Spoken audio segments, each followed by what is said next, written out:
You ever been so blindsided, so thoroughly outmaneuvered in your own life, that you start wondering if you missed a memo somewhere?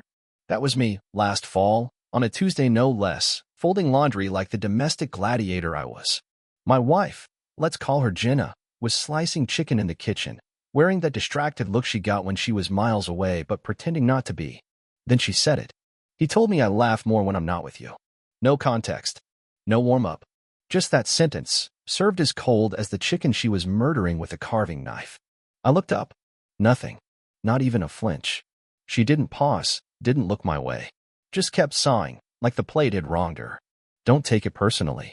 You'll get over it, she added, still avoiding my eyes like they might catch fire.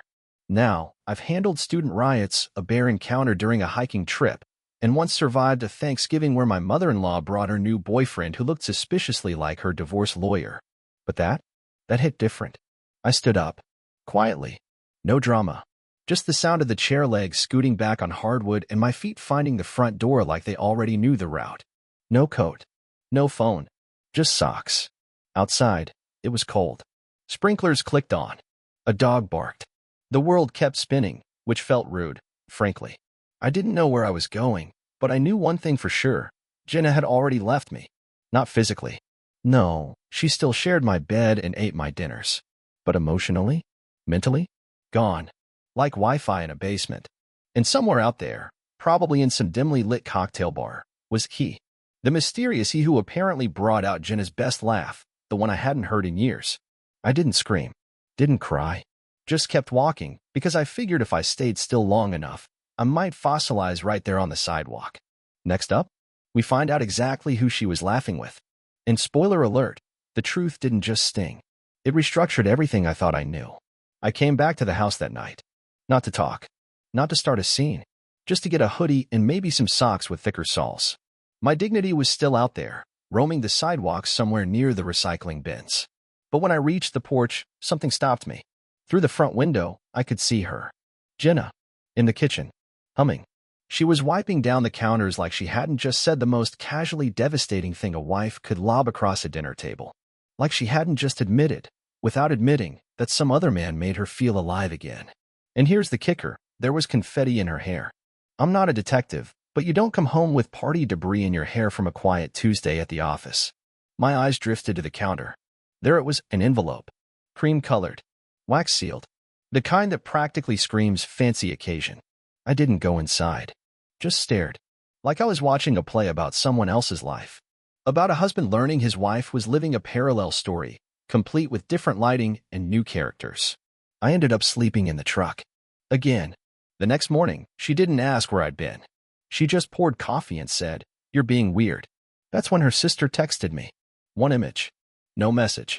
Just a screenshot from a story that had already expired. Jenna. In a red dress. Laughing into a man's chest. His hand around her waist like he owned the place. The caption? She said yes. I dropped my phone. Literally. She was still married to me. Still humming in the kitchen. Still sharing my Wi-Fi. And yet, she'd said yes to someone else. This wasn't just betrayal. This was erasure. A full rewrite of the narrative while I was still living in the original draft.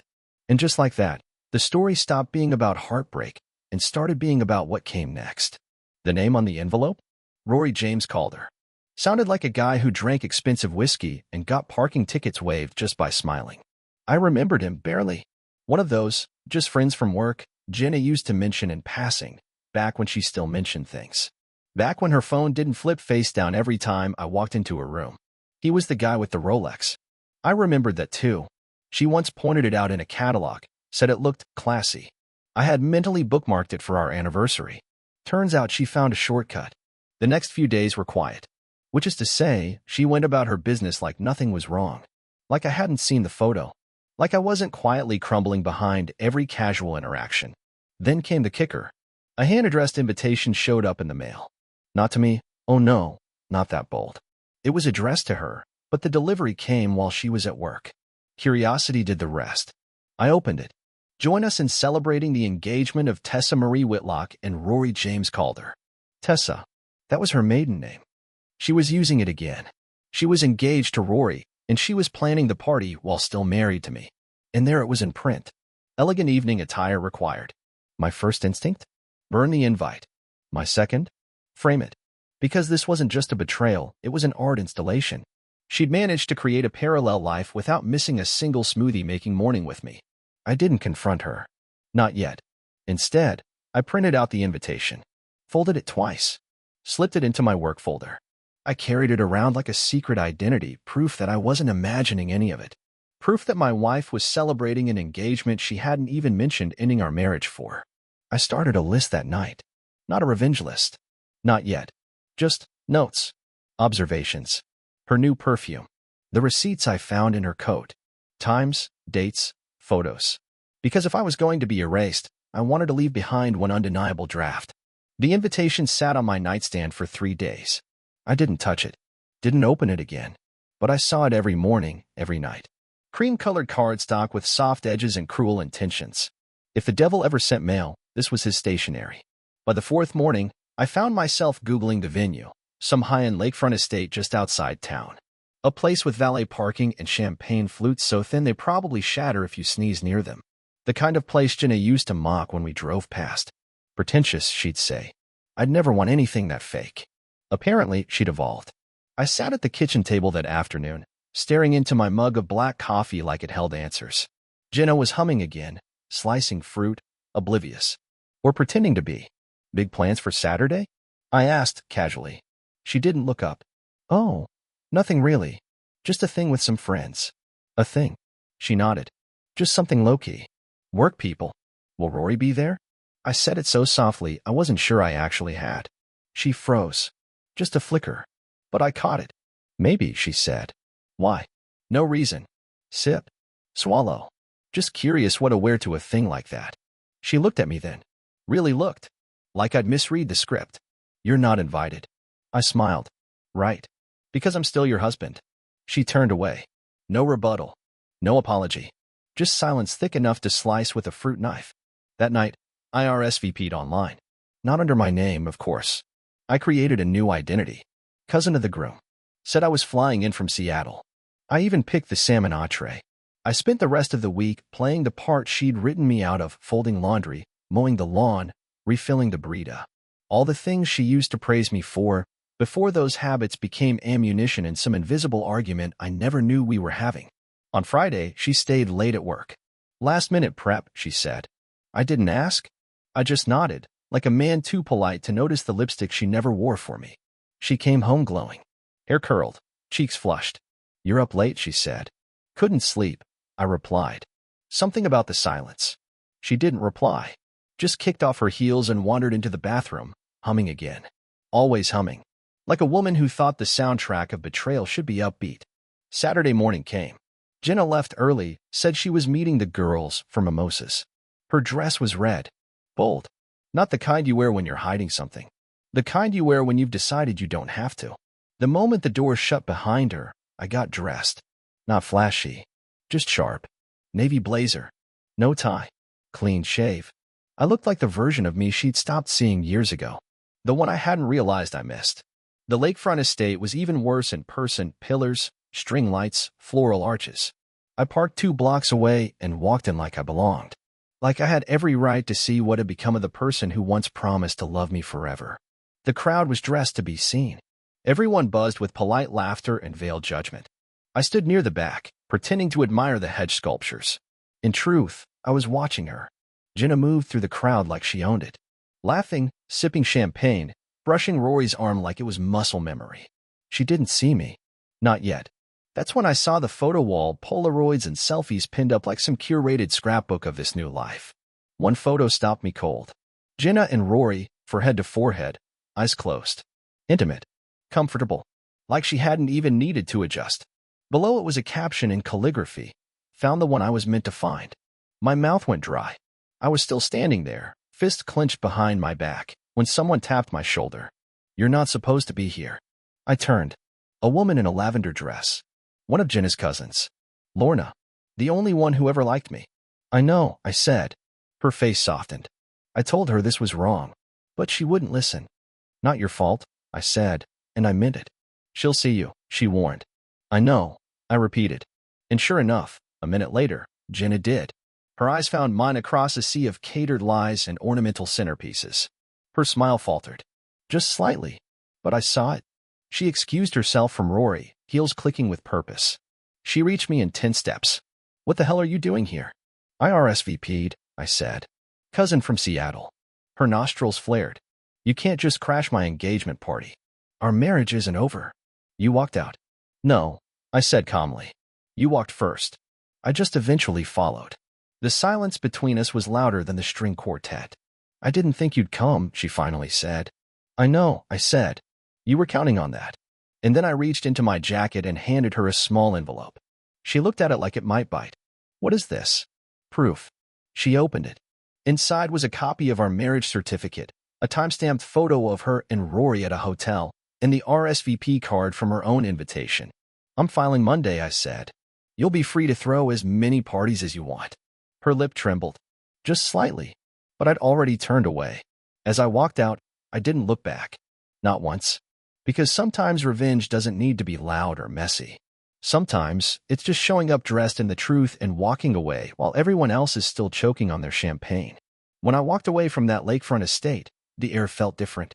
Not cooler, not fresher, just cleaner. Like I'd been breathing in fog for so long that actual air felt wrong in my lungs. I didn't smile. Didn't cry. Just got in my car, took the long way home, and let the silence sit with me. The marriage wasn't dead. It had been embalmed, dressed up, and propped in a pretty casket by someone who didn't invite me to the funeral. And now, she'd had her party. When I got back to the house, still ours, technically, I found her red heels in the entryway. Neatly placed. Strategically innocent. As if order could mask betrayal. She wasn't home yet.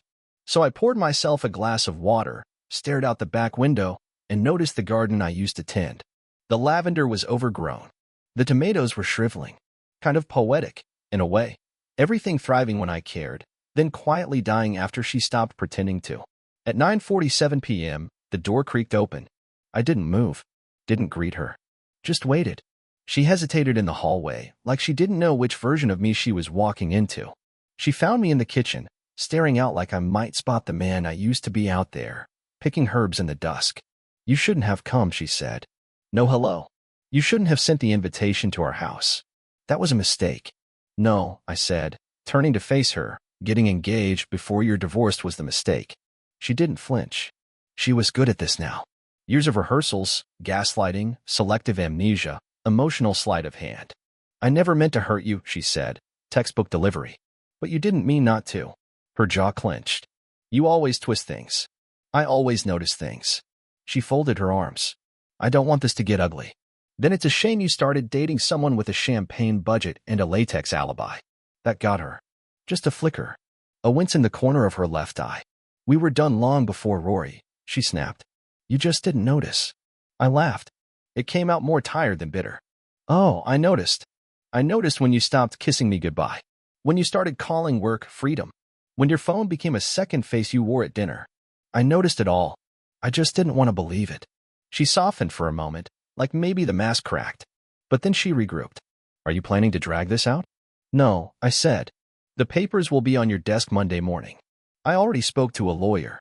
I even picked the neutral one, so you don't have to play victim. Thank you, she said, and I swear it was almost genuine. I set my glass down and walked past her without a word. Upstairs, I grabbed the essentials, a couple of shirts, my laptop, chargers, and the framed photo of my father and me building my first treehouse. Funny. We'd always joked about putting one up for our kids. But kids require trust. Planning. A future. We'd barely managed matching holiday pajamas. As I zipped my duffel, she appeared in the doorway. So that's it. I didn't stop packing. That's it. She hesitated. I thought maybe we'd talk more. I turned to face her. You gave another man a ring. What's left to discuss? She didn't answer. Because there was no answer that wouldn't make her the villain. And Jenna hated being the villain. She preferred the misunderstood heroine in her own soap opera. I walked past her again, duffel slung over my shoulder. When I reached the bottom step, she spoke. You know I did love you, right? I stopped at the door. Didn't turn. That's the problem, I said. You did. And then I left. I didn't go to a friend's place. Didn't check into a hotel. I went to my brother's cabin 2 hours north, a place where the stars came out, and nobody asked questions unless you brought beer.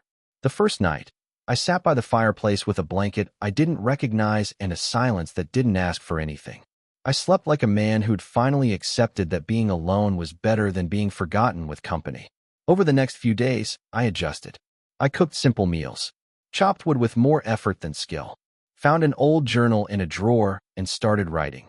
Not poetry or letters to her, just thoughts. Just clarity. I wrote down a list called Things I Know Now. Silence is its own kind of answer. You can't fix someone who thrives on pretending nothing's broken. Closure isn't something you're given. It's something you write yourself. If they laugh more without you, let them. But never forget to laugh again, too. You can survive being erased. You just have to pick up the pen and start a new story. On the 5th morning, I got a text. Just 4 words. Can we talk soon? I didn't reply. Not yet. Because there was still more to do. More to say. Not to her. To myself. Because this wasn't just the fallout. This was the rebuild. You ever watch a fire from far away? Not the roaring kind.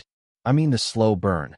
The one that creeps through the floorboards quietly until a house just stops being a house. That's what leaving Jenna felt like. I didn't run.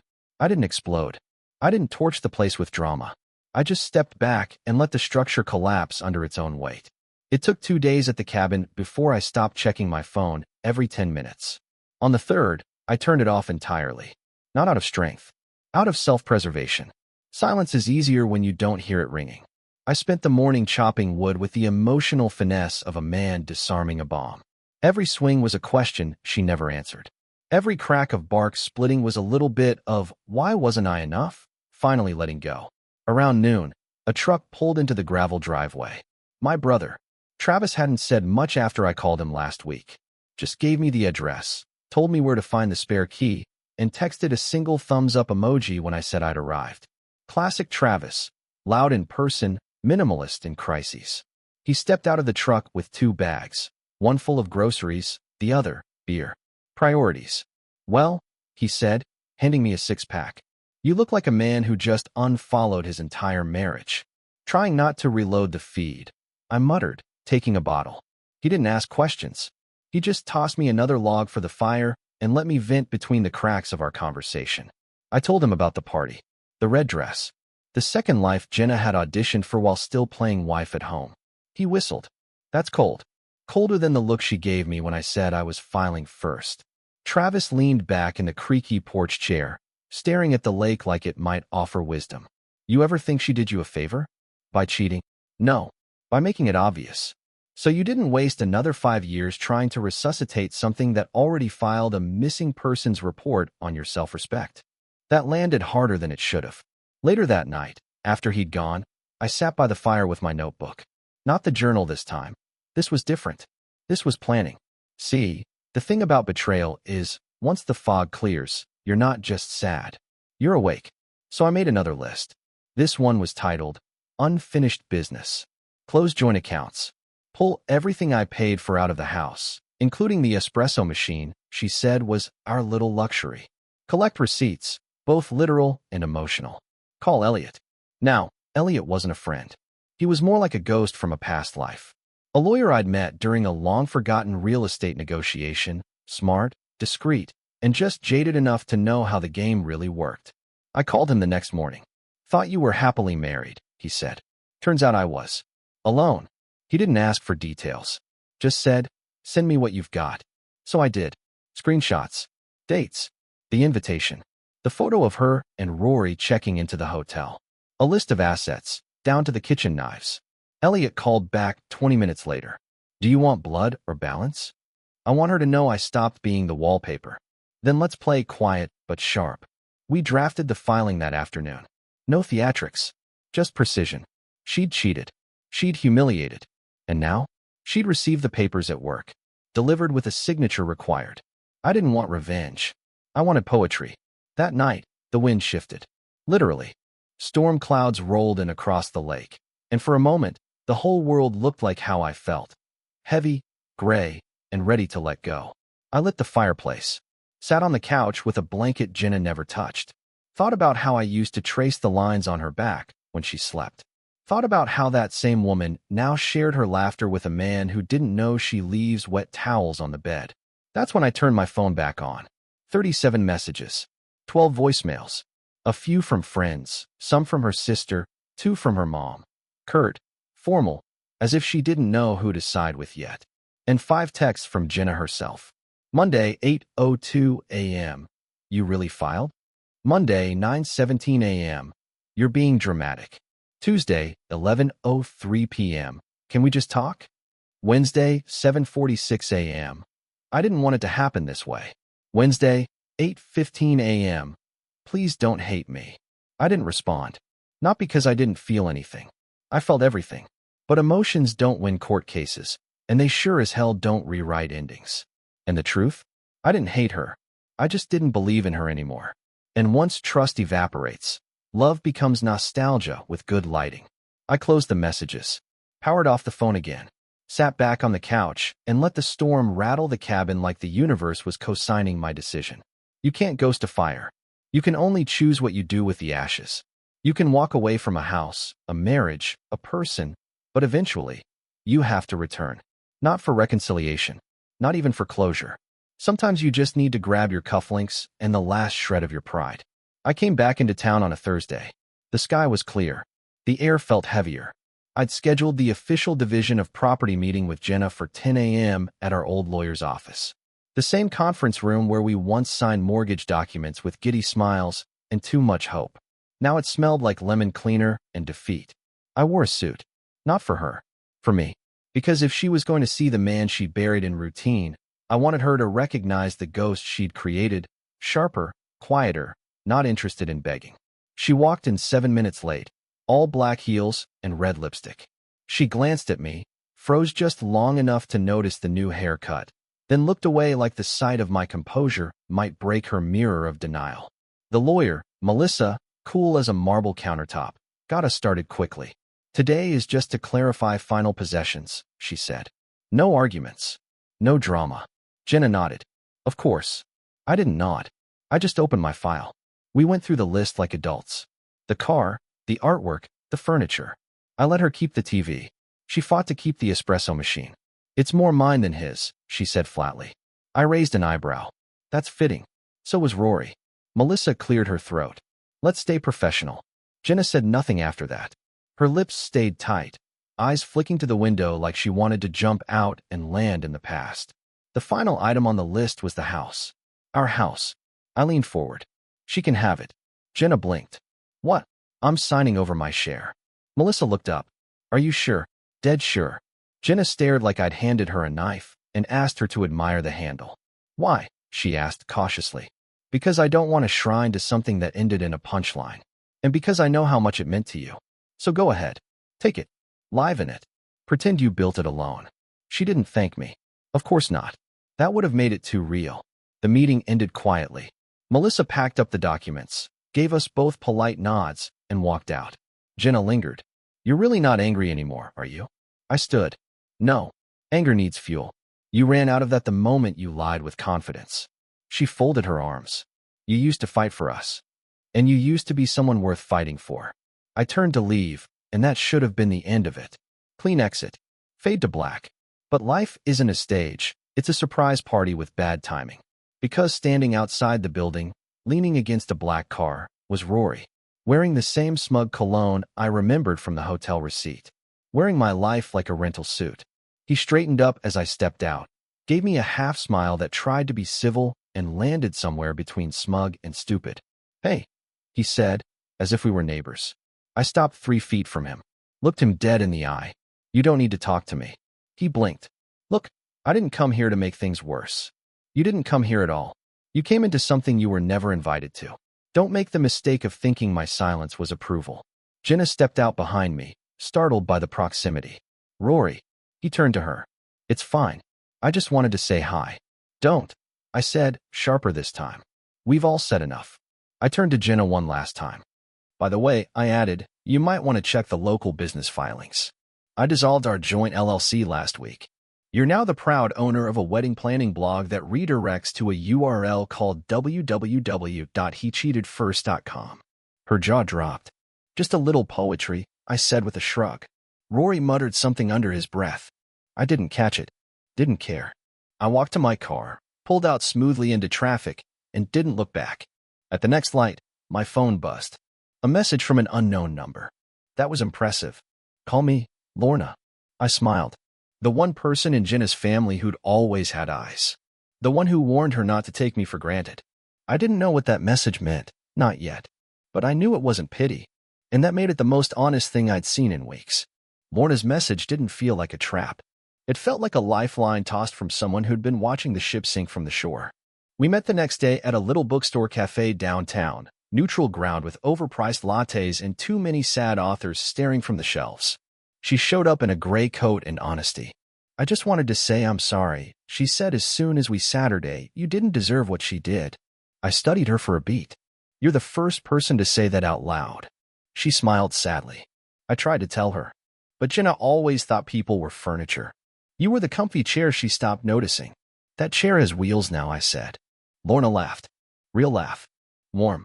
Familiar. "That's good. That's really good." We didn't talk about Jenna after that. Not much. We talked about books. Travel.